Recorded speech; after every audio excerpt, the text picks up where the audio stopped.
শাস্ত্রে আছে গৃহে বছরান্তে অন্তত একটু সাধুগুরু বৈষ্ণবের পায়ের ধুলো নিতে হয়, গৃহে ভক্তদের দিয়ে একটু হরিনাম ভগবত এগুলি করাতে হয়। তারা আসলে অনেক আপদ চলে যায়, অনেক সংকট চলে যায়। দেখুন, যে গৃহে শোক আছে, রোগ আছে, মোহ আছে, সে গৃহে যদি ভগবানের প্রিয় ভক্ত যায়, আপাতত সাধু যতক্ষণ থাকে ততক্ষণ ওই বাড়িতে শোকমোহ কাজ করে না, শোকমোহ দূরে চলে যায়। এখন দেখছেন হিন্দু মিডিয়া চ্যানেলটি সাবস্ক্রাইব করুন। ধর্মের জয়, সত্যের জয়, এগুলো আজকের দিনের কথা না, এগুলো চিরন্তন কথা। সত্যমেব জয়তে, বেদ ভগবান বলেছেন সত্যেরই জয়। ধর্ম যে ধারণ করে, ধর্ম তাকে ধারণ করে। অনেক দিন আগের ঘটনা, নিজের কোনো ঘটনা যদি কারো কল্যাণে আসে তবে গোপন করতে নেই। আমার বয়স তখন কতই হবে, 15-16, 20-25টা ছেলেদের নিয়ে এক জায়গায় পাঠ করতে গেছি, কীর্তন করতে গেছি। তো রাতে তারা নিষেধ করছে, বাবা এই ছেলেগুলোর কারো ঘড়ি আছে, কারো আংটি আছে, গলার চেন আছে, এই রাত্রে যেও না, এই পথটা বড় বিপজ্জনক। আমি বললাম, এসেছিলাম প্রভুর কাজ করতে, ঠাকুরের গুণগান করতে, তিনিই রক্ষা করবেন। বেরিয়ে পড়লে রাত 2টোর সময় এসে যে জায়গাটায় সংঘার, সেখানেই দস্যু সন্ত্রাসীরা কাটা রাইফেল, চাইনিজ কুরুল দিয়ে আমাদের ভ্যান সাইকেলকে আটকালো। আমি সাইকেলেও পাঠ করেছি 5 বছর, নিজে গিয়ে কত নগরে, কত প্রান্তরে। তো তখন ওইভাবে আসতাম। সন্ত্রাসীরা আমাদের বেড দিয়ে কেবল কারোর গলার চেন, কারো আংটি, সব বাজারঘাট থেকে গেছে যুবক ছেলেরা। ওইটা যখন নিতে যাবে আমি দাঁড়িয়ে পড়েছি, হঠাৎ পেছন থেকে হুইসেল দিয়ে তীব্র জ্যোতিতে একটা গাড়ি দ্রুত বেগে ছুটে আসছে। এরা তখন আমাদের রাস্তায় দাঁড় করিয়ে গাড়িটাকেও লুট করবে বলে আমাদের দাঁড় করিয়েছে, যাতে গাড়ি এসে আটকে থাকে। তখনই একবার মনে হলো, প্রভু মায়ের কোল থেকে এইসব ছেলেগুলোকে এনেছি, গাড়ি তো আমাদেরই ডাকাত ভেবে চাপা দিয়ে চলে যাবে। আমি যখন একবার বললাম, হে প্রভু, এই বলার সাথে সাথে গাড়িটা এত দ্রুত জোরে এসে ব্রেক করে হেডলাইট জ্বালিয়ে রেখেছে।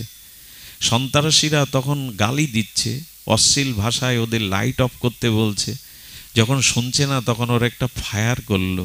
কি বলবো, ওই রাত 2টোর সময় আর্মির গাড়িটি যাচ্ছিল কোনো একটা অপারেশনে, তারাও নেবে ফায়ার করতে লাগলো, উড়ো ফায়ার। ওদের ওই পোশাক দেখে সব দৌড়ে পালালো। আমাদের তিলকমালা দেখে বলল, তোমাদের গাড়িটা আগে যাও, আমরা পৌঁছে দিচ্ছি।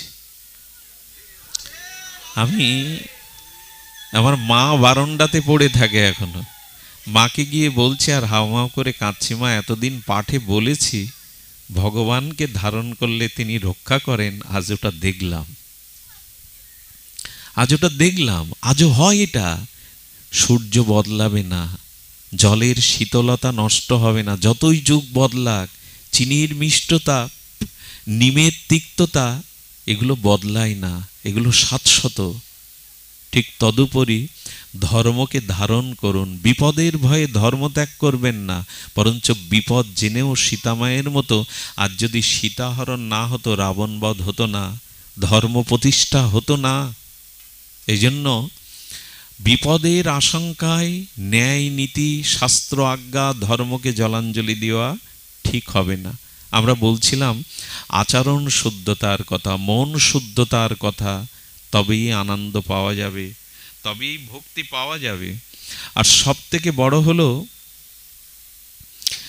আমাদের উচিত হলো আচার ব্যবহারটাকে একটু ধ্যান দেওয়া। একটু ধ্যান দেওয়া কেমন জানেন?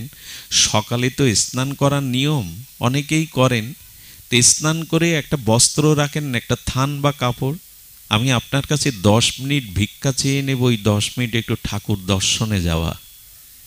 ঠাকুর ঘর যেখানে আছে, রাধা মাধব যুগল আছে, আপনার ইষ্টদেব আছে, ওর সামনে গিয়ে একটু বসুন, 10টা মিনিট ভগবানকে দিন। এই ব্যতিব্যস্ত যান্ত্রিক যুগে আমরা ঘরে ঠাকুর আছে, অথচ ঠাকুরের সামনে হয়তো মায়েরা ফুল জল দেওয়ার জন্য যায়, সবাই যায় না। ঠাকুরের সামনে গিয়ে দাঁড়ান। এ দাঁড়ালে কি হবে জানেন? তার কাছে গিয়ে একবার একটু তার সামনে গিয়ে দাঁড়ালে কি হবে জানেন? যেটা হবে, ভগবান আপনাকে দেখে প্রসন্ন হবেন, ভগবান আপনাকে দেখে প্রসন্ন হবেন। এবং ভগবান বললেন, আমার সামনে এলে কি হয় জানো, আমি প্রীত হয়ে তোমাকে করুণা করি, কৃপা করি, তুমি আমার কাছে এসেছো।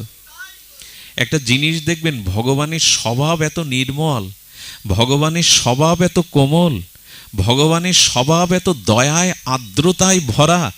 আচ্ছা, আমার সামনে কেউ আসে, আমি 20 বছরের খতিয়ান দেখি, এক সময় আমাকে বড় কথা বলেছিল, এক সময় আমাকে অপমান করেছিল, এক সময় আমাকে একটা হুমকি দিয়েছিল, মনে পড়ে কি না সামনে আসলে?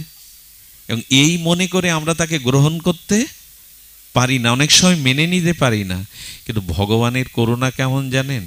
যদি একবার তার সামনে গিয়ে হাত জোর করে বলতে পারেন, গোবিন্দ, রাধারানী, আমি তোমার। গোবিন্দ বললেন, আমার স্বভাব হলো আমি তোমার অনন্ত জন্মের পাপকে আর না দেখে তোমাকে কৃপা করে দেব। আমি তোমার অতীত বিচার করব না, পাপ বিচার করব না। আচ্ছা, একটা জিনিস লক্ষ্য করেছেন, ভগবান কত আপনজন? আচ্ছা, আমাদের অতীত জীবনে যত নোংরামি, যত পাপ, যত গোপন কাজ আমরা করেছি, আমার এই গোপন পাপ অশ্লীল কর্মগুলো যদি আমি স্ত্রীকে, পুত্রকন্যাকে, পিতামাতাকে বলি, তারা আগের মতো আমাকে ওই দৃষ্টিতে দেখবে? একটু কথা বলুন, দেখবে কি? কোথাও না কোথাও মনে একটা অশ্রদ্ধা। যদি আমরা হৃদয় খুলে আমাদের পাপ অপকর্মগুলো কাউকে বলি। কিন্তু ভগবান বললেন, আমার সামনে যখন এসে দাঁড়াও না, তোমাকে যখন আমি দেখি, কারণ আমিই তো তোমাকে সৃষ্টি করেছি, আমিই তো তোমার হৃদয়ে রয়েছি, তাই আমার সামনে এসে দাঁড়ালে আমি তোমার অতীত পাপ কর্ম জেনেও তোমাকে ঘৃণা করি না। এই জন্য মানুষের একটা স্বভাব দেখবেন, কারো কাছে পাপ কর্মটা তুলে না ধরলেও ভগবানের মন্দিরে গিয়ে ভগবানের সামনে নিজের পাপটা তুলে ধরে। প্রভু, তুমি সব জানো। প্রভু যদি ঘৃণা করতেন, দূরে ঠেলে দিতেন, তার সামনে আমরা যেতে পারতাম না। কিন্তু গোবিন্দ বললেন, পুতনার মতো বাল ও ঘাতিনী, রুধির ও সনা, পাপয়সী পুতনা যখন কোলে নিল আমায়, তখন গোবিন্দ একটু চোখটা বন্ধ করেছিলেন। কেন জানেন? পুতনার দিকে তাকাবে না বলে। কেন তাকাবে না? বলছেন তাকাবে না এই জন্য যে পুতনার দিকে তাকালে, তার অতীত বিচার করলে আমি আর ওকে কৃপা করতে, এই দেখুন তার দৃষ্টান্ত। ঠিক আছে, আমি আর তার দিকে তাকাতে পাচ্ছি না। কেন? পুতনা, আমি তোমার অতীত পাপ কর্মগুলো দেখলে তোমায় কৃপা করতে পারবো না। জগৎকে জানিয়ে দিলেন, আমার সামনে এসে যে একবার দাঁড়ায়, হাত জোড় করে হৃদয়ে আমাকে নেয়, আমি তার অতীত পাপ কর্ম বিচার না করে তাকে কৃপা করে দিই, তাকে করুণা করে দিই। সামনে একবার যান ভগবানের, সকালটা যদি তাকে দর্শন করে তার সামনে গিয়ে শুরু হয়, দিনটা কোথাও না কোথাও আপনার হৃদয়ে একটা স্নিগ্ধতা, শুদ্ধতা বিরাজ করবে। ঠাকুরের সামনে যান, তার সামনে গিয়ে যদি প্রাণ খুলে বলতে পারেন, প্রভু আমি তোমার। গোবিন্দ বললেন, আমি তোমাকে নিয়ে নেব, গ্রহণ করে নেব। ভক্তবৎসল আমি। করুণা, শুধু এই আস্থাটুকু, বিশ্বাসটুকু আমাদের থাকা দরকার। আমি গতদিনে বলেছিলাম, ভগবান দুষ্প্রাপ্য বস্তু নয়, ভগবান আমাদের অতীত বিচার করেন না। আর ভগবানের একটা স্বভাব আছে, বারবার তার কাছে যদি কেউ যায়, কেউ যদি গোবিন্দের চরণকে একবার হৃদয়ে জড়িয়ে ধরে, তো গোবিন্দ বললেন, তারপরের কাজ আর তোমার নয়। পুতনার প্রাণকে যখন গোবিন্দ চোষণ করে প্রাণবায়ুকে নিচ্ছেন, বিষকে নিচ্ছেন কালকূট, তখন পুতনা বুঝতে পারছে আমার প্রাণ টান দিচ্ছেন গোবিন্দ। প্রাণ কেউ দিতে চায়, পুতনা গোবিন্দকে কোল থেকে ছুঁড়ে ফেলে দিতে চাইছে। গোবিন্দ হাসছে আর বলছে, একবার যে আমাকে ধরে, সে ছাড়তে চাইলেও আমি আর তাকে ছাড়ি না, এটা আমার স্বভাব। একবার তার চরণটা বুকে নিন, আপনি ছাড়তে চাইলেও ও আপনাকে আর ছাড়বে না, ওর স্বভাব এটা। এই জন্য সদাচার বা আমাদের জীবনে সৎ আচরণ, ব্যবহার হলো সকালে উঠে একটু ভগবানের কাছে যাওয়া। আরেকটি জিনিস আমি আজকাল বারবার উচ্চারণ করছি, একটু মাঝে মাঝে ভগবানের চরণামৃত নিতে শিখুন। ওই যে তাম্বুল কুণ্ডে তুলসী পাতা দিয়ে যে আসমনের জল দেয়া হয় ভগবানকে, ওই তুলসী স্পর্শকৃত চরণামৃত না, অনেক ব্যাধির থেকে আপনি মুক্তি থাকবেন, অকাল মৃত্যুর থেকেও আপনি ত্রাণ পাবেন। কিন্তু কি দুঃখের বিষয়, সকালে উঠেই মানুষ চা চা করে, চরণামৃত করে না। কি করে চা খান? চা তো খেতেই হবে। কারো মাথা ঝিমঝিম করে, চার সময় আসলে সে সহ্য করতে পারে না। কবে চরণামৃতের প্রতি এই নেশা আসবে? সকালে একটু ভগবানের চরণামৃত চাই। চাতে কি উপকার হবে জানি না, তবে ভগবানের চরণামৃত শ্রদ্ধাভরে নিলে অনেক কল্যাণ হবে। চরণামৃত আমাদের চিত্তকে শুদ্ধ করবে। খবরের কাগজ পড়ুন, তাতে আপত্তি নেই, ম্যাগাজিন ঘুটুন, আপত্তি নেই। একটু গীতার শ্লোকটা 5 মিনিট একটা করে পড়ুন না প্রতিদিন। 5 মিনিট মাত্র, একটা শ্লোক পড়তে 2 মিনিট লাগবে, ওইটা পড়ুন। পেপার পত্রিকা পড়ুন, সাথে সাথে আচার ব্যবহার এই করেই শুদ্ধ করুন। ভগবত বা ভক্তির অনুশীলনে যখনই আপনি আসবেন, যখনই ভক্তির কোনো অনুশীলনে আসবেন, ধীরে ধীরে ধীরে ধীরে শুদ্ধতা, এটা হলো প্রাথমিক শুদ্ধতা। এবার দ্বিতীয় শুদ্ধতা বলি, এই দেহেই ভক্তি, এই দেহেই আনন্দের সংবাদ পাবেন। এই রক্ত মাংসে কর্মফলের পিণ্ড অমেধ্যপূর্ণ এই শরীরেই প্রেম আনন্দ ভক্তি লাভ হবে। তবে কি করতে হবে? আমাদের বাইরের থেকে এই শুদ্ধতাগুলো গ্রন্থ পাঠের, চরণামৃত পাঠের, ভাগবত দর্শনের সাথে সাথে ধীরে ধীরে এবার নিজের দিকে তাকান। সেই তাকানোটা হলো এই যে আমি আমার চোখ দিয়ে কোনো অশ্লীল দৃশ্য, কোনো কামনা বাসনার দৃশ্য, অপরের কোনো এই দৃষ্টিতে তাকাবো না। আমার মনে হয় সপ্তাহে একদিন যদি সারাদিন এই ব্রতটা করতে পারে না, সারাদিন আমি কুদৃশ্য দেখব না, আর সারাদিন আমি কারো খারাপটা দেখব না, একদিন করে দেখুন, ধীরে ধীরে আপনার দৃষ্টি শুদ্ধ হয়ে যাবে। 15 দিন অন্তর একদিন আমরা একাদশী ব্রত করি, ব্রতের মধ্যে শ্রেষ্ঠ এই ব্রতটা একদিন করুন না। আর একদিন এই ব্রত করুন, আজ আমি কারোর ওপর ক্রোধ করব না।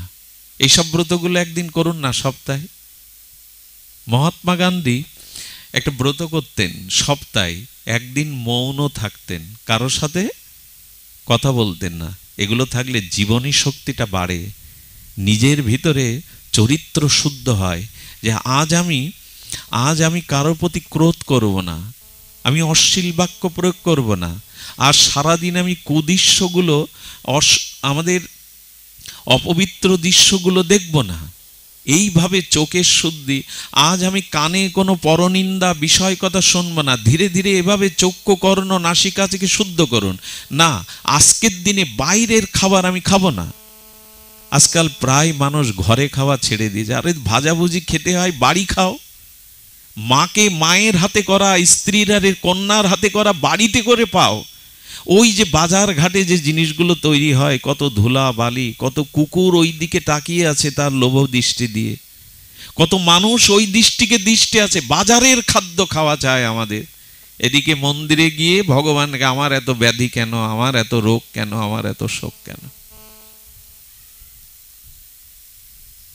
এজন্য ধীরে ধীরে বাজারের অশুদ্ধ লোকের লোভের দেওয়া দৃষ্টি, কোনো পশু পাখি লোভের দ্বারা তাকালে ওই খাদ্য থেকে আপনার প্রতিক্রিয়া হবে, ওই খাদ্য থেকে শরীরে ব্যাধি আসবেই, অস্বস্তি আসবেই, ওই শরীরটাকে অশুদ্ধ করবে ওই খাদ্য খেলে। আর আমাদের পশ্চিম বাংলার কালচার তো এখন কেউ ঘরে খায় না, চলতে চলতে চা, ট্রেনে বাসে এগরোল, সব খাওয়া, সব রাস্তাঘাটেই খাওয়া। পশ্চিম বাংলার হাওয়াটা ধীরে ধীরে আমাদের এই বাংলাতেও আসছে। আমাদের এই দিকে বিজয়ার দিনে মায়েরা কেমন করে সিঁদুর দিত। দুর্গা মায়ের ললাটে সিঁদুর কখন দিতে হয়? প্রতিমা বাইরে নামালে। তখন তো প্রতিমা বিসর্জন হয়ে গেছে, দর্পণ বিসর্জনের পরে ও আর প্রতিমা নয়, ও তখন কেবলমাত্র খড়কুটো। ও তখন মাকে বিদায় দেয়া হয়েছে। যাত্রা মঙ্গলের আগে, দর্পণ বিসর্জনের আগে মায়ের প্রসাদী সিঁদুর নিতে হয়। এবং অবাক হয়ে দেখি কিছু ছেলেদের তুলে দেওয়া হয়, ছেলেদের কাছে সিঁদুরের কৌটো মা দিচ্ছে, আর সেই সিঁদুর মার কপালে কখনো সিঁদুর দিতে পারে সন্তান? এই অসভ্যতাগুলো এখন আমাদের মাঝে চলে আসছে পশ্চিম বাংলা থেকে। ছেলেদের হাতে সিঁদুর দিতে নেই, মায়ের কপালে দিতে, মায়েদেরই দিতে হয় দর্পণ বিসর্জনের আগে। যে সিঁদুর একটি সতী নারীর রক্ষা কবচ, সেই সিঁদুর নিয়ে এখন খেলা শুরু হয়েছে। সিঁদুর খেলার জিনিস, আশ্চর্য দেহায়। এদিকে সরে দাঁড়ান, এদিকে সরে বসুন, পেছনে ভক্তরা আসে। সিঁদুর খেলবেন না, সিঁদুর খেলার জিনিস না। কোনো বিধবা মায়ের দিকে তাকাবেন, সিঁদুরের কি মূল্য, সব হারিয়েছে সে। শাঁখা সিঁদুর সনাতনের একটা অন্যতম ঐতিহ্য, একে খেলনার জিনিস বানাবেন না। সিঁদুর এক বিন্দু মাটিতে পড়ে গেলে, আঁচল দিয়ে তুলে না নিলে যতটুকু সিঁদুর নষ্ট করা হবে অবহেলায়, ততটুকু স্বামীর আয়ু কাটা যাবে। বিশেষ কটা দিন ছাড়া মায়েদের যদি শূন্য স্মৃতি রেখে দেয়া হয়, বিশেষ কটা দিন ছাড়া মায়েরা যদি শূন্য স্মৃতি রেখে দেয়, গরম পড়ছে, সিঁদুর রাঙা হয়ে যাবে। আর স্বামী যদি সেই শূন্য শীতের দিকে তাকায়, যতক্ষণ তাকাবে ততক্ষণ তার আয়ু কাটা যাবে। সিঁদুরের ঘটনা শুনুন। লক্ষণের স্ত্রী এসে দাঁড়িয়েছে, প্রভু আমিও বনবাসে যাব প্রভুর বা সীতামায়ের সেবার জন্য। উর্মিলা নাম না বাবা?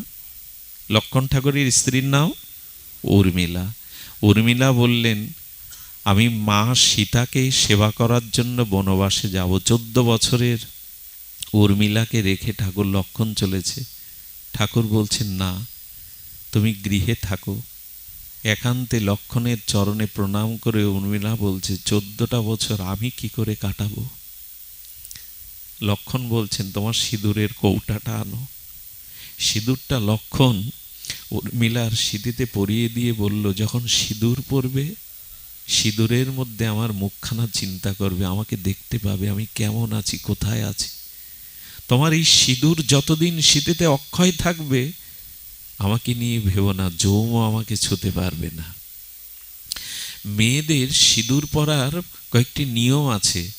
সিঁথিতে সিঁদুর দিতে গেলে স্বামীর কথা চিন্তা করতে করতে দিতে হয়, এটা সাধনা, তার আয়ু বৃদ্ধি হয়। ললাটে দিতে গেলে জগৎপতি কৃষ্ণের, জগৎপতির চিন্তা করে দিতে হয়, হে জগৎপতি, আমার ললাটে সিঁদুর নিয়েই যেন আমি জগৎ থেকে যেতে পারি।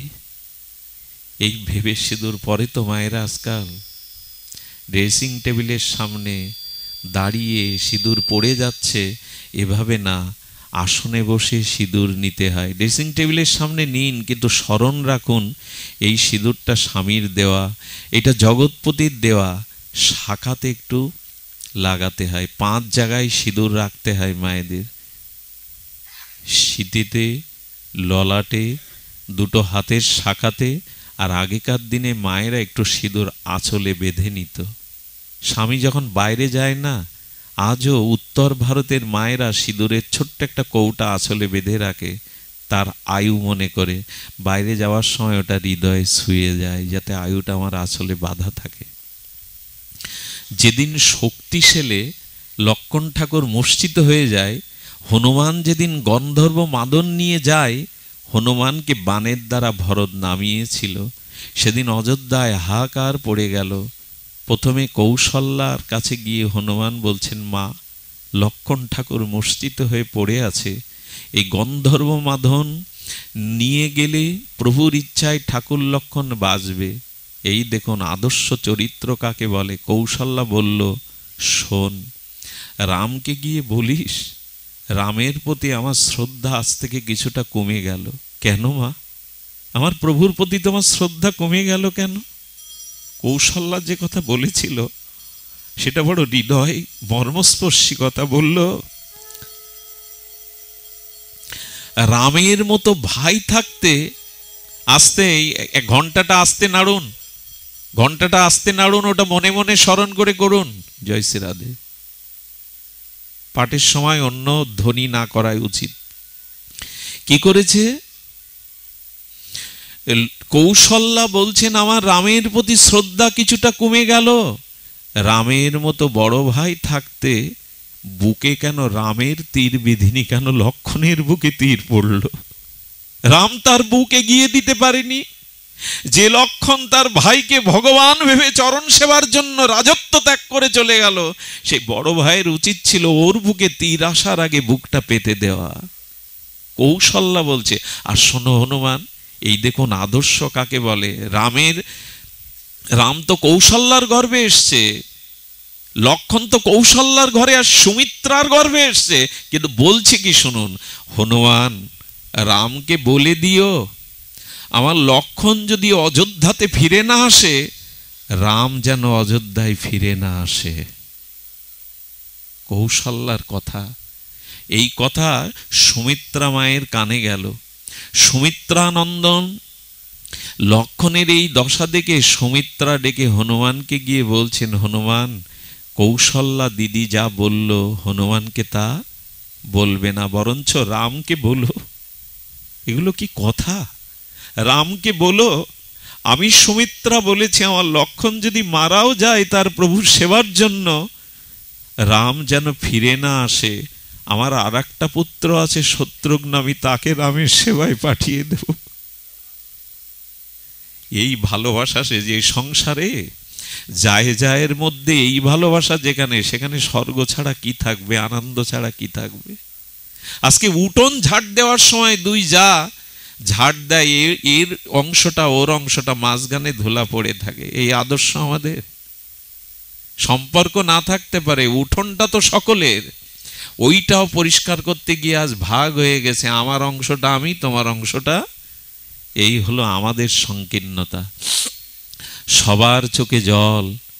উর্মিলার কাছে গিয়ে উর্মিলার সখীগণ দাঁড়িয়ে কাঁদছে, অভাগিনী নূতন বিয়ে হলো, আর তোর প্রভু বনবাসে গেল প্রভুর সেবাতে, আর তোর বৈধব্য নেই, লক্ষণ ঠাকুর মূর্ছিত মৃতপ্রায়।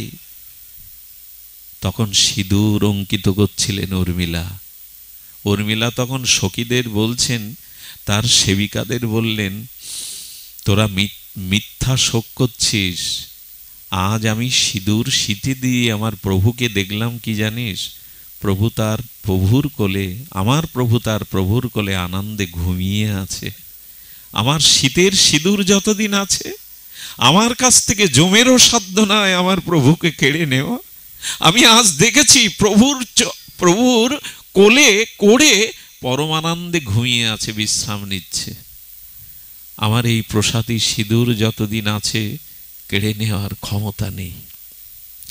সিঁদুর নিয়ে খেলো না মা। কি একটা উদ্ভট সংস্কৃতি পশ্চিম বাংলার চ্যানেলগুলো প্রচার করে, সিঁদুর খেলা। সিঁদুর খেলার জিনিস না। ওই এক চিমটি সিঁদুরের কি মূল্য তা ঘরের যে মা স্বামী হারা হয়েছে সে অনুভব করতে পারে। এগুলো খেলার জিনিস না। আমাদের কৃষ্টিটা নষ্ট হতে বসেছে।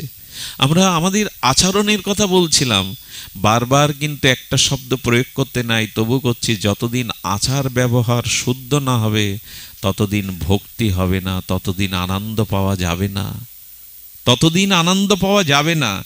এই জন্য আমাদের চক্ষুকে দিয়ে, কর্ণকে দিয়ে, আমাদের বদনকে দিয়ে, জিহ্বাকে দিয়ে দয়া করে একটু শুদ্ধতা নিতে চেষ্টা করুন।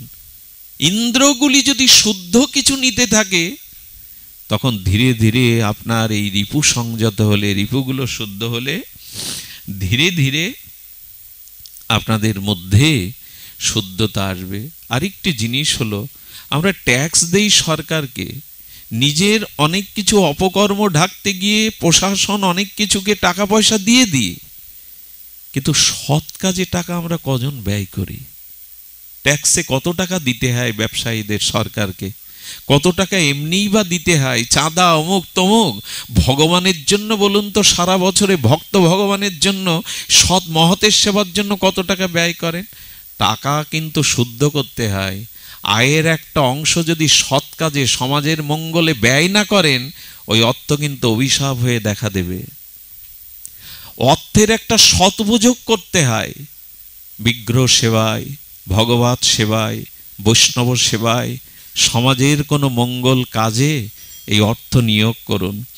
অর্থ যদি সৎ কাজে উপযোগ না হয়, অর্থ অভিশাপ হয়ে দেখা দেবে। অর্থ তিনভাবে চলে যাবে। হয়তো সরকার ক্রোক করে নেবে, সন্ত্রাসীরা ছিনিয়ে নেবে, নাহলে মামলা মকদ্দমায় ওই অর্থ চলে যেতে বাধ্য। অর্থ কিছুটা সৎ কাজে লাগান। অনেকেই দেখেন অনেক অর্থ ব্যয় করে, হচ্ছে বাড়িতে বছরে দুজন বৈষ্ণব সেবা, তারও একটা মনে করে অনেক ভারী জিনিস। শাস্ত্রে আছে গৃহে বছরান্তে অন্তত একটু সাধুগুরু বৈষ্ণবের পায়ের ধুলো নিতে হয়, গৃহে ভক্তদের দিয়ে একটু হরিনাম ভগবত এগুলি করাতে হয়। তারা আসলে অনেক আপদ চলে যায়, অনেক সংকট চলে যায়। দেখুন, যে গৃহে শোক আছে, রোগ আছে, মোহ আছে, সে গৃহে যদি ভগবানের প্রিয় ভক্ত যায়, আপাতত সাধু যতক্ষণ থাকে ততক্ষণ ওই বাড়িতে শোকমোহ কাজ করে না, শোকমোহ দূরে চলে যায়। সাধু সমাগমে শোক এটাও দূরে চলে যায়, ভয় ভীতি এগুলোও দূরে চলে যায় যদি শুদ্ধ ভক্তের আগমন ঘটে কারো গৃহে। তো আমরা এখন এগুলি বুঝি না। অনেক জায়গায় নামযজ্ঞ হয়, 50 কিলোমিটার দূরে 50 শুদ্ধ বয়স এক বাবা বসে বসে সারা রাত নাম শুনেছে। সকালবেলা মনে করে যদি একটু স্নানের জায়গা পেতাম, একটু আহ্নিক করার জায়গা পেতাম। পাড়ায় কেউ তাকে, এই বৃদ্ধটা কত দূর থেকে এসে সারা রাত জেগে নাম শুনেছে, আমাদেরই যোগ্য মানে সেবা, তারা তাকে নিয়ে চিন্তা করে না। চিন্তা করে জামাই মেয়ে মেসোমাসি আসছে, তারা খাবে কি, তারা কি করে সুখ পাবে, এরই নাম যোগ্য। সারাটা রাত জেগে যে মানুষগুলো ঠাকুরের নাম শুনলো, তাদের ডেকে নিয়ে যান, স্নানের ব্যবস্থা করুন, তাদের মুখে কিছু জল খাওয়ার দিন। কিন্তু জামাই নিয়ে ব্যস্ত, মেসোমাসি নিয়ে ব্যস্ত, সাধুর দরদার এখন মানুষ বোঝে না। যতদিন ভগবান ভক্তকে সেবা না করবেন, ভক্ত প্রসন্ন না হবে, ততদিন ভগবানও প্রসন্ন হবে না। এইগুলোই হলো সুব্যবহার, এইগুলোই হলো সৎ আচার। এগুলি না হলে আনন্দের সন্ধান আপনি আমি কোনোদিন পাবো না, আমাদের চিত্তশুদ্ধ হবেই না, কোনোদিনই হবে না। এই জন্য দয়া করে নিজের হৃদপিণ্ডকে একটু কাজে লাগাতে হবে। দেখুন, একটা জিনিস বলি, আপনি 1 মণ দুগ্ধ দিয়ে প্রদীপ জ্বালাতে পারবেন? দুধে প্রদীপ জ্বলে, কিন্তু 2 কেজি দুধ থেকে ঘি করে প্রদীপ জ্বালান। এই সংসারে থেকে সার বস্তুটা তুলে নিন। সেই সার বস্তুই হলো নিজের ব্যবহারকে শুচি শুভ্র করা। দুধ থেকেই ঘি হয়, দুধ 1 মণ দিয়েও প্রদীপ জ্বালাতে পারবেন না, কিন্তু দুধ থেকে সার ঘৃত দিয়ে প্রদীপ জ্বালাতে পারবেন। দেখুন, আরেকটি জিনিস হলো, এই দেহেই আমি বলেছি রক্ত মাংস পিণ্ড দেহ অমেদ্যপূর্ণ ভরা, কিন্তু এই দেহ থেকে এই সদ আচরণ হলে, শুদ্ধ ব্যবহার হলে, মনশুদ্ধ হলে এর মধ্যে দিয়ে ভগবত প্রাপ্তি ঘটে। এই দেহকেই চিন্ময় শুদ্ধ করা যায়। কেমন করে জানেন? আচরণ শুদ্ধতার দ্বারা। কেমন? আচ্ছা, আপনার কাছে ঘোল দেয়া হলো ভোরবেলা প্রভাতে, সে ঘোলের মধ্যে মন্থন করলে কি উঠবে? একটু কথা বলুন, কি উঠবে? মাখন উঠবে। কিন্তু ঘোল আপনি মন্থন করলেন না, হাতে বোতল রেখে দিলেন, মাখন উঠবে বাবা? আস্বাদন করা যাবে মাখন? তেমনি এই দেহকে যদি সৎ ব্যবহার, সৎ আচার, শুদ্ধতাকে মন্থন আচরণ করতে পারেন, এই দেহ থেকে এই প্রেম ভক্তি লাভ হবে, এই দেহ দিয়ে ভগবান লাভ হবে। মন্থন করতে হবে, আমাদের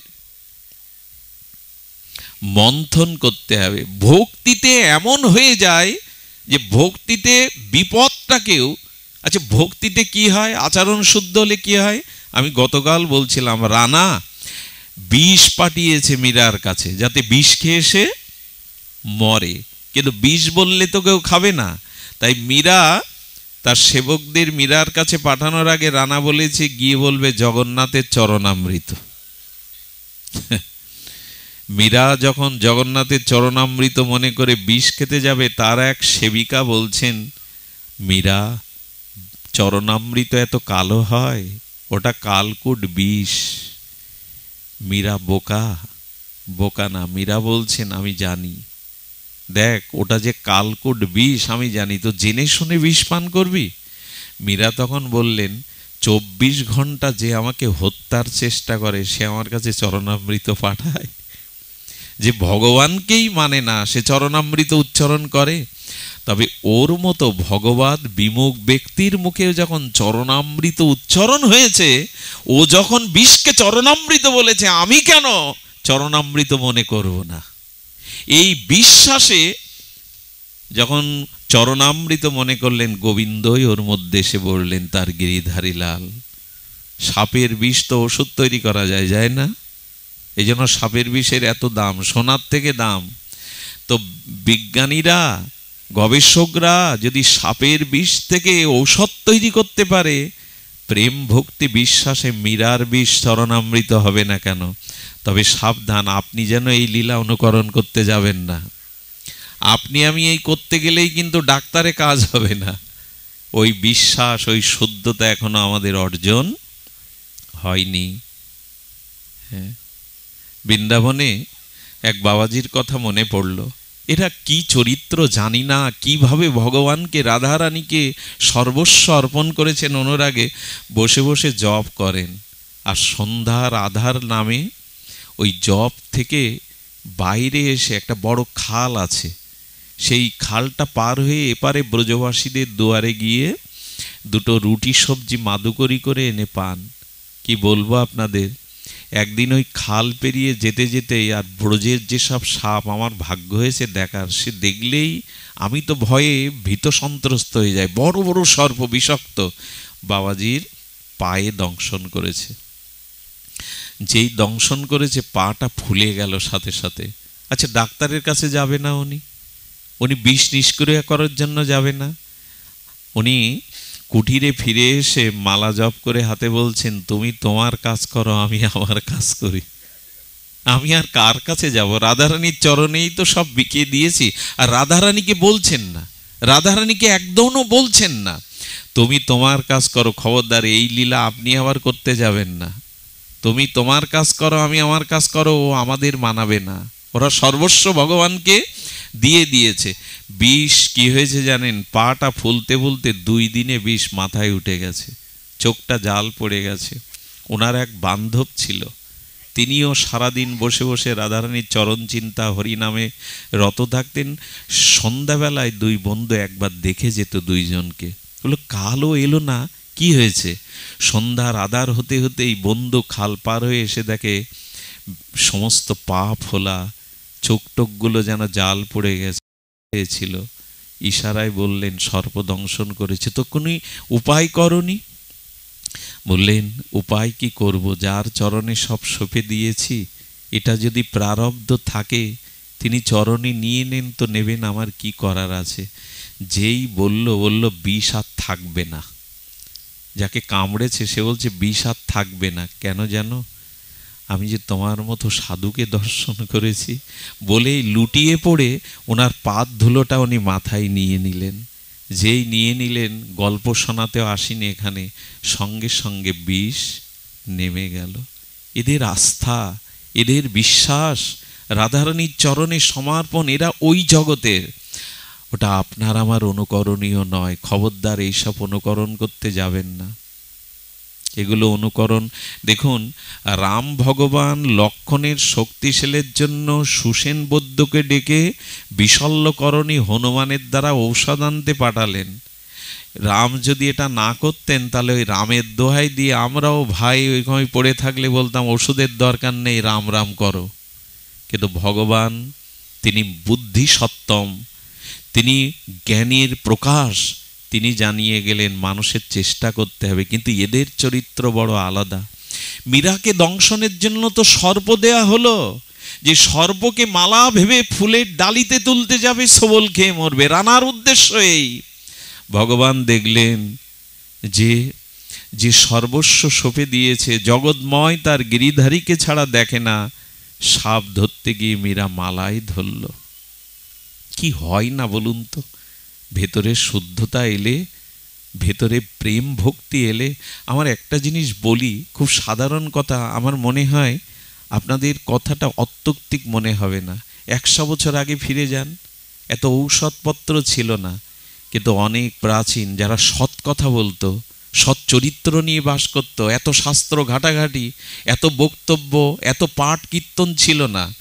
তার কাছে কোনো মা যদি অসহায় মা যদি বাচ্চাটা জ্বর হয়েছে বলে নিয়ে যেত, বিশ্বাস করুন তুলসী তলার মাটিটা দিয়ে তার কপালে লেপন করার সাথে সাথে জ্বর নেমে যেত। পুরানো দিনের মানুষ এই বিশ্বাস আস্থায় কেন হতো বলতে পারেন? ওদের স্বভাব চরিত্র শুদ্ধ ছিল, ওদের নিষ্ঠা ছিল, ওদের ভিতরে সৎ আচরণ ছিল। আমার মতো এত বক্তব্য, এত শাস্ত্র মহিমা প্রকাশ না করলেও ওদের চরিত্র, ওদের মানসিকতা, ওদের আচার ব্যবহার শুদ্ধ ছিল, সত্য ছিল। সেগুলির দ্বারাই তারা জগতের অনেক কল্যাণ করেছে, অনেক কল্যাণ করেছে।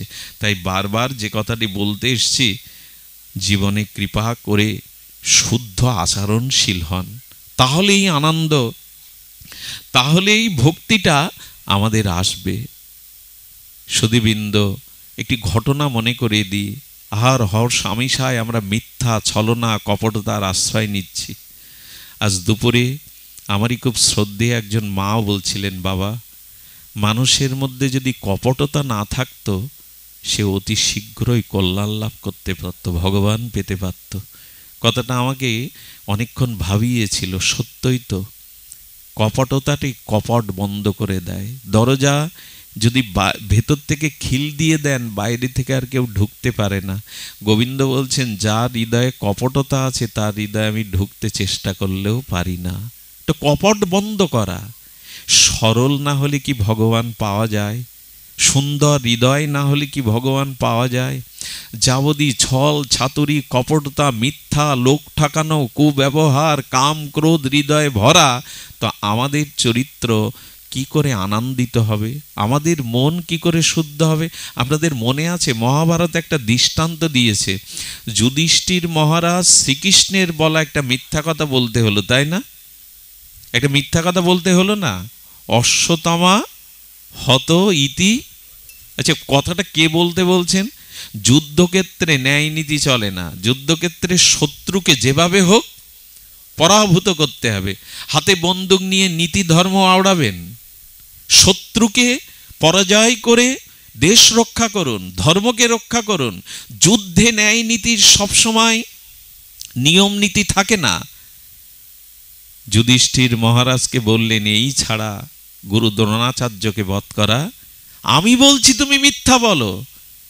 দ্রোণাচার্যের কাছে কে বলল অশ্বত্থামা হত? এটা কৃষ্ণের মুখ দিয়ে একবার শুনতে পেয়েছি।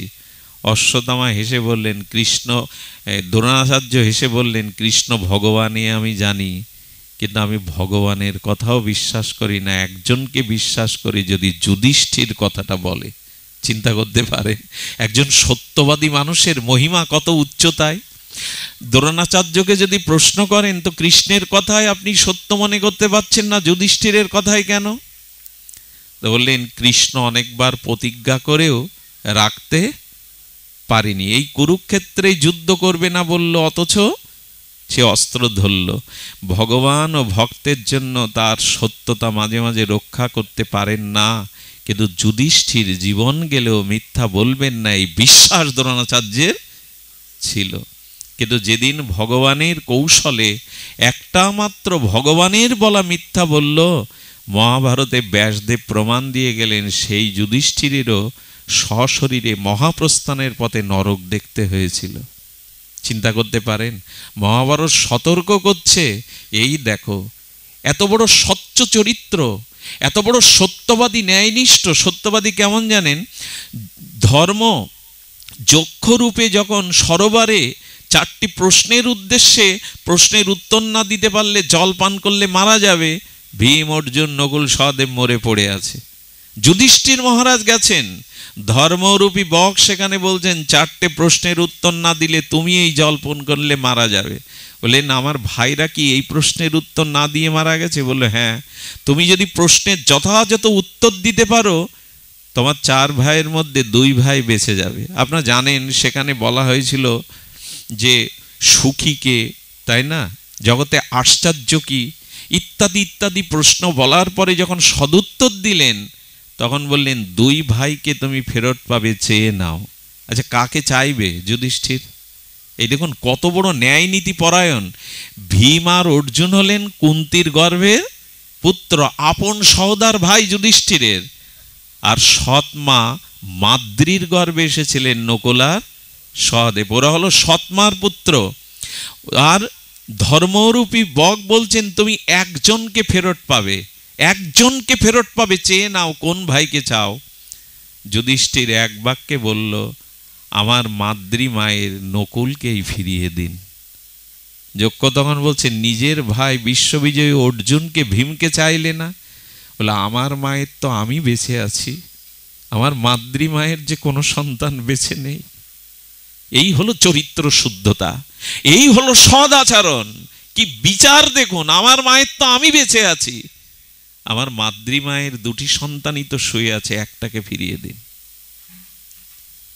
এই হলো চরিত্র। আজ সব নষ্ট হতে বসেছে, মিথ্যা ছল। তো আমি একবার খুলনায় 70-80 জন গাড়ির মধ্যে কোটটাই পান পরা এক বিশেষ ভদ্রলোক মোবাইলে চেঁচিয়ে চেঁচিয়ে বলছে আমি এখন ঢাকাতে, ফিরলে তবে তোমার কথা শুনবো। খুলনায় দাঁড়িয়ে সভ্য মানুষ কত জলজান্ত মিথ্যা বলছে, আমি এখন ঢাকাতে। মিথ্যাকেও এখন আমরা খুচরা পয়সার মতো নাড়াচাড়া করতে শুরু করি, যে কোনো কথায় একটা মিথ্যার আশ্রয়। এগুলি চরিত্রকে নির্মল করে না, এগুলো চরিত্রকে শুদ্ধ করে না। এই জন্য তিনি বলেছিলেন মনুষ্য তার জীবনে একবার বিচার করতে পারে যে কতটা মিথ্যা, কতটা কপটতা আমার মধ্যে বিরাজ করছে, আমি আশা করি কি করে আমার মঙ্গল, আমার কল্যাণ।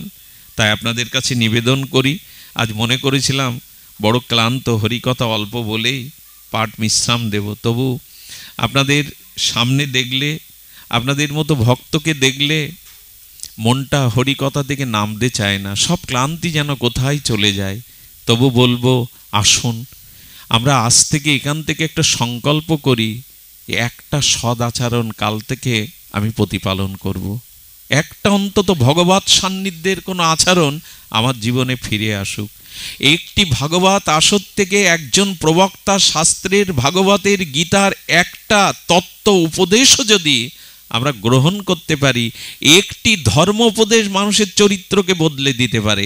একটি আদর্শকে আঁকড়ে ধরলে, একটা মহাজনের বাণী আচরণ করলে আপনার জীবন আমূল পরিবর্তন আসবে।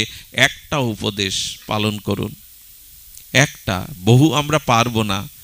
শাস্ত্রের যথাযথ আচরণ আমাদের মধ্যে প্রস্ফুটিত হবে না, একটা অন্তত গ্রহণ করুন।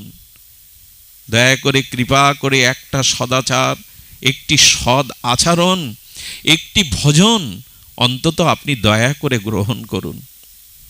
আপনার জীবন আমূল পরিবর্তন আসবে, শুদ্ধতা আসবে। সবশেষে এইটুকু বলবো, আমাদের সেই বৃন্দাবনের সেই বুড়িমার কথা। বুড়িমা আর কিছু নয়, তিনি সুখিয়া মালিনী দেবী। লীলাটি বড় আমাকে স্পর্শ করে, আপনাদের একটু জানানোর অভিপ্রায়, অভিলাষ, ইচ্ছা জাগছে, লোভও জাগছে। এই সুখিয়া মালিনী, তার স্বামী অথর্ব রোগগ্রস্ত। আয়ের বলতে এই সুখিয়া মালিনী ছাড়া আর কেউ নেই। তিনি কি করেন জানেন? বৃন্দাবনের পথে পথে কিছু ফল বিক্রি করে অসুস্থ স্বামীর সংসার চালায়। তো গোপালের যখন আবির্ভাব হলো নন্দালয়ে, সেই সময় সুখিয়ার কানে গোপালের অনেক মাধুর্যের কথা, লীলার কথা, তার সৌন্দর্য মাধুর্যের কথা, আর ব্রজের সমস্ত সখার কানে কানে ফল বিক্রি নিয়ে এই সুখিয়া মালিনীর কানে যায়। তখন মনে মনে ভাবল, গোপাল এসেছে বৃন্দাবনে, যশোদা অঙ্গনে খেলে বেড়ায়, যশোদা দুলালকে, নন্দ দুলালকে একবার চোখে দেখব না? কিন্তু আমার এই মলিন কাপড়, আর আমার নেই সুকৃতি, আমি নন্দ মহারাজের গৃহে কি করে গিয়ে গোপালকে দেখে আর অন্দরমহলে তো যেতে পারবো না। তখন এক সাধুর কাছে গেলেন, সাধু বাবাকে বললেন, বাবা একটা উপায় বলতে পারেন, আমি কি করে গোপালকে দর্শন করে ধন্য হব? তখন বললেন, মা এক কাজ কর, এই কৃষ্ণ কৃষ্ণ মন্ত্রটা আমি তোকে দিচ্ছি, তুই এটা 3 মাস ব্যাপী ফল বিক্রি করবি, পথ চলবি, আর ভগবানের নামটা মনে মনে স্মরণ করবি। এই নাম নিতে নিতে নামই তোকে আকর্ষণ করে কৃপা করে দেবে। আচ্ছা, উনি বলতে পারতেন না সবার জন্য উন্মুক্ত দুয়ার, তুমি গিয়ে দেখে এসো? প্রশ্নটা আসবে না? 3 মাস ধরে নাম করো, তারপরে যাও কেন? বলতে তো পারতো যাও গোপালকে ডেকে এসো। আসলে ভেতরে ভক্তি না থাকলে, ভেতরে অনুরাগ না থাকলে, ভগবানের ভজন না থাকলে আজও কৃষ্ণকে সামনে পেয়েও আপনার কিছু হবে না। ভজন থাকতে হবে। হ্যাঁ, আচ্ছা, প্রদীপ আছে, তেল আছে, সলিতা আছে, কিন্তু আগুন তত্ত্ব নাই। জ্বলবে প্রদীপ? জ্বলবে বাবা? তেল আছে, সলিতা আছে, তাই না? পাত্র আছে প্রদীপ, কিন্তু অগ্নির ঘষাটা তো লাগবে, অগ্নিকণাটা তো লাগবে জ্বালাতে। আমাদেরও তেমনি ভজন না থাকলে, অনুরাগ না থাকলে ভগবানকে পেয়েও পাওয়া নয়। এই জন্য সাধু পদ বলে দিল, 3 মাস ধরে হরিনাম করতে করতে ভগবানের প্রতি তোমার অনুরাগ জন্মাবে, ভগবানের প্রতি তোমার পিপাসা জাগবে, উৎকণ্ঠা জাগবে, তখনই গোপালকে দর্শন করে তুমি ধন্য হতে পারবে। সাধুরা তো মার্গ দেখিয়ে দেয়, ভজন দেখিয়ে দেয়। দেখুন, যাদের ভজনে রুচি এসেছে, আনন্দ এসেছে, ভগবানের থেকে ভজনে আরো বেশি আনন্দ পায় তারা। অনেক সময় কৃষ্ণকে গোপীরা বলতো, তোমার প্রেমে আমরা যে ডুবে আছি অন্তরে, তুমি সামনে আসলে প্রেমে বিঘ্ন ঘটে, কৃষ্ণ সরে দাঁড়াও তো। এ কথা কেউ বলে? গোপীরা বলতো, কৃষ্ণ আমি তোমার প্রেমে অনুরাগে যেটা হৃদয়ে মজে আছি, ধ্যানের নেত্রে তোমার লীলা, তোমার আনন্দ মাধুর্য আস্বাদন করছি, সামনে এসে দাঁড়ালে বিঘ্ন হয়, সরে দাঁড়াও। আরে বাবা, ভগবানকেও পর্যন্ত সরে যেতে বলে হৃদয়ের ওই প্রেম আস্বাদনের জন্য। গোপী ধ্যান করছে বৃন্দাবনের যমুনা পুলিনে, নারদ গিয়ে বলছে, জয় রাধা মাধব, জয় রাধা মাধব। গোপী চোখ খোলার পরে বলছে, গোপী তোমরা তো ধ্যান, পূজা, পার্বণ এইসব জানো না, এখন ধ্যান করছো কেন? বলে, গোবিন্দকে হৃদয় থেকে তাড়াবো বলে। আরে এ কথা কোথাও লেখা আছে? কোন শাস্ত্রে এরকম বলেছে যে অনেক যুগ যুগান্তর ভগবানকে ধ্যানের দ্বারা পেতে চেষ্টা করছে সাধু মহাত্মা ঋষিগণ, আর গোপী বলছে গোবিন্দকে হৃদয়ে তাড়াবো, এই জন্য ধ্যান করছি। তো বললেন, তাড়াতে পেরেছো? বলে, চোখ বন্ধ করে ধ্যান করতে গিয়ে আরো বেশি করে তার প্রতিচ্ছবিটা ফুটে উঠছে। চোখ বন্ধ করলেই হৃদয় আরো তারও ভেসে উঠছে, তবু চেষ্টা করছি, তাড়াবে কেন? নারদ তখন বলছেন, গোবিন্দকে কে হৃদয়কেও তাড়ায়, তাড়াতে চাচ্ছ কেন? বলেন, ও যদি হৃদয়ে থাকে আমার সংসার করা হবে না, আমি সংসার করতেও পারবো না। বলে, কিরকম? তো বলে, জানো সকালবেলা আমি গাভী দহন করতে পাঠিয়েছিল শাশুড়ি মা, আমি গাভীর বাট থেকে যখন দুগ্ধ দহন করছি, কৃষ্ণ পাশে, ওই যে কৃষ্ণ চিন্তা সবসময়, তো কৃষ্ণের বাল ও গোপালের রূপ এসে বলছে, ও গোপী, আরে যশোদা কাল রাত্রে আমাকে খেতে দেয়নি, বড় ক্ষুধা, দাও না একটু দুধ খেতে দাও না। বলে, দুধ কি করে যাব পাত্র? বলে, পাত্র তো আমার গাল, তুমি ওই বাটটা বালতির দিকে না টেনে আমার গালের দিকে সোজা করে টানো, আমি হা করে দিচ্ছি। আচ্ছা, ওইভাবে যখন মা গোপীমা দুধ টানছে, ওখানে আসলেই তো ও দেখছে লীলাস্ফূর্তিতে, ধ্যানে দেখছে গোপাল। শাশুড়ি এসে ধাক্কা দিয়ে বলছে, বাহ, হ্যাঁ, পাত্র থাকতে দুধ পাত্রে নয় কোথায় মাটিতে ফেলে ফেলে টেনে ফেলে দিচ্ছে, হ্যাঁ, ঘাড়ে ভূত লেগেছে, এই গালি দিল। জানো, কৃষ্ণ যদি এমন করে জ্বালাতন করে আমার সংসার হবে না, তাই তাড়াতে চাচ্ছি। এগুলো অদ্ভুত কথা। ভগবানকে হৃদয়ে ধারণের জন্য যুগ যুগান্তর তপ সাধনা কত কিছু করে, আর এরা তাড়াবে বলে। বলে, আর কি করে? ঘরটা গুছালাম, ননি ভাণ্ডগুলো সাজিয়ে রাখলাম, ঘরে বাইরে যখন গোবর দিয়ে ঘুঁটে দিচ্ছি, তখন দেখছি কৃষ্ণ ঘর সব আলুথালু করে দিচ্ছে, আর সেই মাখনগুলো ঘরে ঢেলে রাখে যাতে কেউ ঘরে পা দিলে পা ফসকে পড়ে যায়। এই যখন করছে, আমি রাগে সেই গোবর ছুঁড়ে মারতে গেলাম, বেরিয়ে যা ঘর থেকে, দুষ্ট বেরিয়ে যা, ঘর নষ্ট করছিস, মাখন ঢেলে দিচ্ছিস। কোথায় কৃষ্ণ? ওদের লীলাস্ফূর্তিতে তো কৃষ্ণকে দেখছে, সেই গোবর গিয়ে পড়েছে শাশুড়ির মুখে। আমার সংসার হবে? আমাকে রাখবে সংসারে? কত গালি দিল, বেরিয়ে যাও উন্মাদিনী, পাগল কোথাকার। বলো তো, কৃষ্ণ হৃদয়ে থাকলে সংসার হবে? কি গোপীদের ভাবনা গো! হ্যাঁ, সংসার করতে আমায় ও দেবে না। সংসার করতে জানো, বাড়িতে আত্মীয় স্বজন এসে শাশুড়ি বললে, ভুল তো তোমার সব কাজে, ঘাড়ে কোন ভূত লাগে আমি জানি না, রান্নাটা অন্তত ভালো করে করো। আমি রান্না করতে গিয়ে পরমান্নে লবণ দিয়ে বসি, আর আমি মালপোয়াতে চিনি না দিয়ে লবণ দেই। মাঝে মাঝে কড়াইতে জল ঢালতে গিয়ে আমি জ্বলন্ত কাঠে জল ঢেলে দিয়ে আমার রান্না করা হয় না। নারদ, ও হৃদয়ে থাকলে আমার সংসার করতে দেবে না। ধন্য গোপী তোমরা, ধন্য তোমাদের কৃষ্ণ প্রেম। ভগবান তোমাদের পেছনে লেগে রয়েছে। এত প্রেম যে ভগবান গোপীদের দুয়ারে দুয়ারে, এত মাখন চুরি এত গোপীদের দুয়ারে যাবে কেন? যেখানে প্রেম সেখানে গোবিন্দ ছুটে যাবে। যে ফুলের মধ্যে গন্ধ মধু আছে, ভ্রমরকে নিমন্ত্রণ করা লাগবে না। ভ্রমর তো গুঞ্জরিত রাগ রাগিনী দ্বারা ফুলের বক্ষে বসতে চাইবে। যে ভক্তের হৃদয়ে শুদ্ধ প্রেম আছে, ভগবান তার পেছনে তো ছুটে বেড়াবেই। ভগবানের খুব প্রয়োজন ওইটুকু প্রেমের। আচ্ছা, যদি বলেন আমার হৃদয়ে ভগবান প্রেম দিচ্ছেন না কেন? রাধারানী প্রেম নিক্ষেপ করছে জগতে, কিন্তু সেই প্রেমকে ধারণের মতো আমার হৃদয় এখনো শুদ্ধ। আচ্ছা, বালুর উপরে যদি জল পড়ে, বৃষ্টির জল দাঁড়ায় তো না, শুকিয়ে যায়? কিন্তু জলের পাত্রে জল পড়লে 2-6 মাস স্থায়ী হয়। আমার হৃদয়টা এখনো কামনা বাসনায় অশুদ্ধতায় ভরা। তাই রাধারানী সবাইকে প্রেম দেবে বলে প্রেম নিক্ষেপ করছে, লাদিনী শক্তি, কিন্তু আমার পাত্র যে নাই। আচ্ছা, আকাশ থেকে মুষলধারে বৃষ্টি হচ্ছে, আপনি অশ্রদ্ধায় পাত্র ছুড়ে দিলেন, মাটির ঘট উপর হয়ে পড়লো। 24 ঘন্টা বৃষ্টি হলেও পাত্রে বৃষ্টি পড়বে? আমাদের পাত্র তো গোবিন্দের দিকে, রাধারানীর দিকে দেওয়া নেই, দেহ আছে কামনা বাসনার দিকে, ভোগের দিকে। তা প্রেম আসলে ওখানে যাবে কি করে? তাই হৃদয়টা শুদ্ধ করে একবার ভগবানের দিকে দিয়ে দিন। হৃদয়টা শুদ্ধ হলেই সব পাওয়া হবে। শুকিয়া 3 মাস নাম করছে, আর যত নাম নেয় তত গোপালের প্রতি অনুরাগ বৃদ্ধি হয়। তখন আর গোপালকে না দেখে থাকতে পারবে না। খেতে শুতে উঠতে বসতে ওই নাম তাকে পাগল করে দিয়েছে। সাধু বাবাকে বললেন, আর যে তাকে না দেখে থাকতে পারি না। সাধু বাবা ওর ব্যাকুলতা উৎকণ্ঠা প্রেম দেখে বললে, এবার যাও বুড়িমা, কিছু দেবফল মাথায় নিয়ে ব্রজের পথে যেতে যেতে আজ নন্দ ভবনের দুয়ারের পথ ধরে চলেছে, আর বলছে ফল নেবে গো, ফল নেবে গো। কথাটা আর কাউকে না জেনে যাতে গোপালের কানে যায়, ওই মন থেকে বলছে ফল নেবে গো।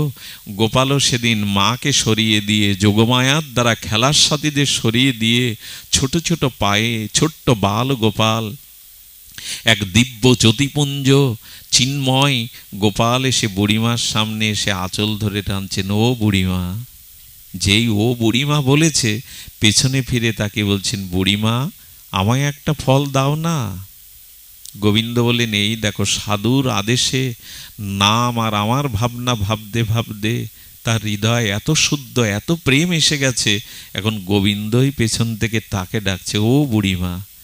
বুড়িমা ঝুড়ি নামিয়ে গোপালের অপরূপ সেই প্রেমময় বদনের দিকে তাকিয়ে বলছে, বুড়ি বাদ দিয়ে মা বলে ডাকতে পারিস না? তোর মুখের শব্দও এত মধুর। বললেন, বুড়িমা আমায় একটা ফল দেবে? ছোট্ট করপল্লব হাতের সৌন্দর্য দেখে বললেন, ওই হাতে তো সব দিতে ইচ্ছা করে রে গোপাল, একটা কেন, সব দিতে ইচ্ছা করে, কিন্তু ওটাই যে আমার সম্বল। গোপালের হাতে 2টো ফল দিয়ে দিল। বুড়িমা চাইছেন কথার জালে জড়িয়ে আরো কিছুক্ষণ যদি রাখা যেত সামনে তাকে। ও তো চঞ্চল শিশু, চলে যাবে, যদি আরো কিছুক্ষণ রাখা যেত। বুড়িমা বলছে, ও গোপাল, আমি তো তোমায় ফল দিলাম, আমায় মূল্য কি দেবে?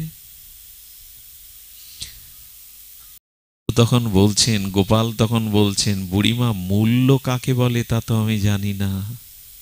সত্যি সত্যি ভগবান মূল্য, ভগবান আমাদের গোপাল গোবিন্দ অঙ্কে খুব কাঁচা, জানেন? আমাদের গোবিন্দ অঙ্কে খুব কাঁচা। কেন জানেন? উনি কে কত তাকে ভালোবাসলো, কে কত কাকে কি দেবে, এই অঙ্ক ওনার মাথায় ঢোকে না। উনি শুধু এইটুকু বলেন, সব উজাড় করে আমায় দাও, আমিও আমার সব তোমায় দিয়ে দেবো। এই অঙ্ক গোবিন্দ বোঝেন।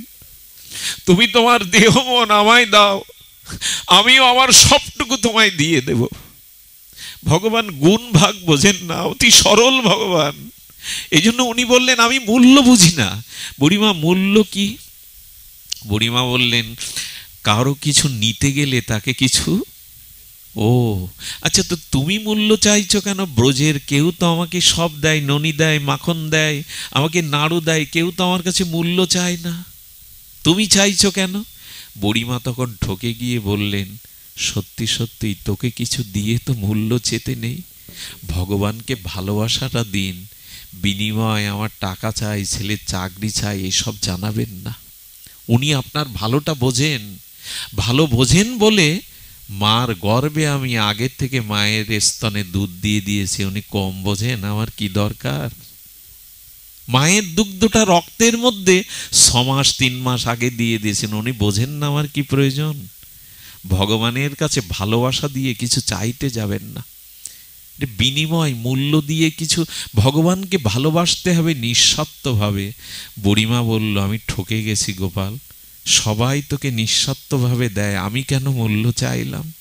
তো তুমি চেয়েছো যখন কিছু পাবে, কারণ কেউ কিছু চাইলে আমি তাকে না দিয়ে থাকতে পারি না। তারাও বুড়িমা বললেন, আরে উনি কি করেছেন জানেন?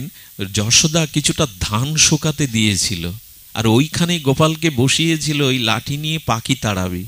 আরে বিশ্ব ব্রহ্মাণ্ডের ভগবানকে যশোদা ধান ঝুঁকি দেওয়ার জন্য, বলিহারি মা তোমার ভাগ্য, কি প্রেম দিয়েছো গোপালকে, সে ধান শুকানোর পাখি রক্ষা করছে। ওই ধান থেকে এক মুঠো এনে না বুড়িমার ঝুড়িতে দিতে গিয়ে আঙুলের ফাঁস দিয়ে অনেকগুলো পড়ে গেল। যেগুলো ছিল বললো, বুড়িমা এই তোমায় দিয়ে দিলাম। বুড়িমা হাসছে আর বলছে, এই 4-5টা ছোট হাতের ধানে কি আর আমার কিছু হবে রে গোপাল, তবু দিয়েছে এতেই সন্তুষ্ট। বুড়িমাকে তখন বলছেন, ফল যে আমার হাতে দিয়েছ আমি তো এভাবে নেই না। এই দেখুন এবার গোবিন্দই মজে গেছে। গোবিন্দ তখন বলছেন, আমাকে কেউ হাতে দেয় না। বলে কি করে দেয়? বলে আমার মুখে তুলে দেয় সবাই। হ্যাঁ, চোখে জল এসে গেছে সুখিয়া মালিনীর। বলে আমার এই হাতে নোংরা রে গোপাল, এরকম ভাগ্য করে তো জন্মায়নি যে তোর মুখে তুলে দেব। বলে আমাকে তো সবাই মুখেই দেয়। যেই সাহস করে কাঁপতে কাঁপতে হাতটা মুখের কাছে ফল নিয়ে গেছে, বলি তুমি আসলে বোঝো না, এভাবে দাঁড়িয়ে কি খাওয়া যায়? সবাই তো আমাকে কোলে বসিয়ে খাওয়ায়, একটু ভালোবাসা তাকে দিন না, তিনি আপনার কাছে আসতে চাইবেন, ওনার স্বভাবটাই ওই। একটু তাকে প্রেম দিন, একটু অনুরাগ দিন, একটু ভালোবাসা দিন, উনি আপনাকে গ্রাস করে নেবে। বুড়িমা, আমাকে সবাই কোলে বসিয়ে আদর করে খাওয়ায়। বুড়িমা কাঁদছে আর বলছে, এত করুণা তোর, এত কৃপা তোর, এই ময়লা বসনে পড়লে তোর শ্রীঅঙ্গে যে ময়লা লাগবে, এসব কি আর বোঝে? প্রেম ভক্তি যার হৃদয়ে আছে, বাইরে কি তাকে বোঝা যায় গো? এর মধ্যে এমন কোন ব্যক্তি আছে যাকে দেখলে হয়তো বাইরে শ্রদ্ধা হবে না, কিন্তু তার মনের মধ্যে লুকিয়ে আছে ভগবানের প্রেম। এই জন্য কাউকে উপেক্ষা করতে নেই। কে কে রূপে কি ভক্তি নিয়ে হৃদয়ে আছে, কাউকে উপেক্ষা করতে নেই, উপেক্ষা করা উচিত নয়। শুধু পোশাকটাই সাধুর হলে যে সাধু হবে এমন নয়। হৃদয় যার নির্মল, শুদ্ধ চরিত্র যার শুদ্ধ, তাকে দেখেই ভগবান বিবশ হয়। বুড়িমা নিজে হাতে ফল খাওয়ালেন। প্রেমানন্দে বুড়িমা যেন জগৎ ভুলে গেছে, এ জগতে তার আর চাওয়া পাওয়া নেই। থাকে গোবিন্দকে হাতে করে সেবা করাতে পারলে আর কিছু বাকি থাকে? তার জীবন পূর্ণ থেকে পূর্ণতরতম হয়ে গেছে। বুড়িমা সেই ঝুড়ি নিয়ে ফিরতে ফিরতে কিছু দূর এসে বাড়িতে এসে দেখে ঝুড়ি আর বইতে পারছে না, ঝুড়িটা বড় ভারী হয়ে গেছে।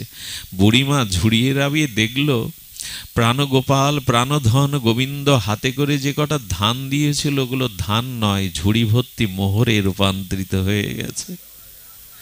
কাঁদছে আর বুক চাপড়ে বলছে, গোপাল রে, দুটো ফল দেওয়াতে যদি আমার পাত্র ভরে যায় মোহরে, এখন মনে হচ্ছে আমি ভুল করেছি, ভুলটা সংশোধন দরকার। বুড়িমা ছুটে এসে গোপালকে যেটা বলেছিলেন, আমার বিশ্বকবি রবীন্দ্রনাথ এটা উপলব্ধি করে 4টে লাইন লিখেছিলেন।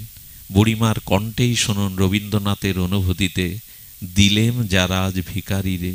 তুমি চেয়েছো ভিখারি, তবে তুমি রাজ ভিখারি। দিলেম যা রাজ ভিখারি রে, স্বর্ণ হয়ে এলো ফিরে। তখন কাঁদি চোখের জলে দুটি নয়ন ভরে, দেইনি কেন আমার সকল শূন্য করে। গোপাল, দুটো ফল তোকে দিলে যদি মোহর হয়ে ফিরে আসে, এ জীবনের মন প্রাণ সর্বস্ব কেন তোকে দেইনি গোপাল? আমাদের এইটুকু শুধু বাকি। ভালোবাসাটা স্ত্রীকে দিয়েছি, পুত্রকে দিয়েছি, আত্মীয় স্বজনকে দিয়েছি, অর্থবিত্ত দেহকে দিয়েছি, ওর একটা অংশ একটু ভগবানকে দিন। এ জীবন পূর্ণতা পাবে, এ জীবন ধন্যাতি ধন্য হবে, এ জীবন স্বর্ণ হয়ে ফিরে আসবে। এই জন্য আজকে দেওয়ার জন্ম পেয়েছি। এ মন, বুদ্ধি, চরিত্র, বাক্য, চোখ, কর্ণ, নাসিকা, জিহ্বা যা কিছু তুমি দিয়েছ, যেন তোমার প্রসন্নতার জন্য সৎ সুন্দর করে তোমায় নিবেদন করতে পারি। বিশ্বকবির সেই চরণকে স্মরণ করে আজকের পাঠ বিশ্রাম। আমার বলে যা পেয়েছি শুভক্ষণে যাবে, আমার বলে যা পেয়েছি শুভক্ষণে যাবে, তোমার করে দিলেম যখন সবই আমার হবে। সব যদি তোমাকে নিবেদন করতে পারি, তখনই প্রকৃত সব আমার হবে। আসুন, এই দেহটাই নেই, আমরা চাল দেই, ফল দেই, ধূপকাঠি দেই, ভগবানের কাছে বাতাসা দেই, মিষ্টি দেই, নিজেকে দিয়েছি তো, নিজেকে দিয়েছি তো তাকে। আজ দেওয়ার পালা, আমার দেহ মন তোমাকে সমর্পণ করলাম। এই মন্ত্রই বুকে নিয়ে আজ অনুষ্ঠান বিশ্রাম করি। বড় ভালো লাগলো আজকের এই পরিবেশটা, এত সুন্দর শ্রীবিগ্রহের মন্দির যার গৃহে, তার গৃহে ভগবানের আশীর্বাদ, ভগবানের সৌরভ তো থাকবেই। পাঠ করতে গিয়ে আমিও হারিয়ে গিয়েছিলাম। অনেক বিজ্ঞজন এসেছেন, আলাদা করে নাম নেব না, আপনাদের উপস্থিতি একান্ত কাম্য। আসুন, এই ভাগবত পরিমণ্ডলে ভগবানকে মাঝখানে রেখে আমরা মিলিত হই। এমনি করে আবারও গৌর হরি যেন আমাদের মিলন করান, আবারও আপনাদের স্নিগ্ধ সান্নিধ্যে যেন এমনি করে আমরা আবার গুণকীর্তন করতে পারি।